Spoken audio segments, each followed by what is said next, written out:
mai bine în doi. Era liniște, eram doar noi. Pe deal sau pe la cu stele și dor. Știi că eu vreau să te văd să nu mor. De ochii tăi privirea ta e tare. Mamă, mamă, ce fac, n-am scăpare. Nu știu ce să fac, chiar am o stare. Mă faci să-mi fie rău de mișcare. Și ne-am întâlnit, fato, și am mers pe deal. Și jur cu tine tot era minunat. Și cum mi-ai dat sentimentul nu mă așteptam. Nu știam dacă e real sau dacă visam.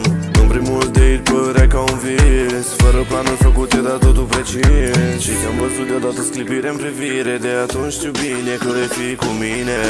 Îmi place de tine așa, nu trebuie să schimb ceva.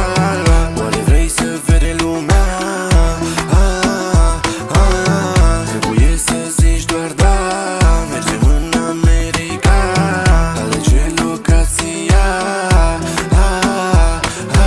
Hello, bună, spune-mi ce locație ai ales. Vrei să mergem lentă sau puțin mai fast? Pune colibița direct pe Waze. Am o stare bună după cum vezi. Mergem la cazare, am făcut și rezervare. Trecem pe la KFC că ne e foame tare. Am văzut poliția în retrovizoare. Diseară pe la 2 ne punem la culcare. Dimineața mă întrebi unde mergem oare. Pe la echitație știu că nu mai e răbdare. Eu n-am mai făcut asta, dar știu că va fi tare. În 10 minute văd că frica îmi dispare. Mâine este luni, trebuie să fii la facultate. Vacanța s-a terminat, asta e din păcate. Dar viața cu tine nici măcar pe jumate. Trebuie să fac bani, știi că voi pleca departe.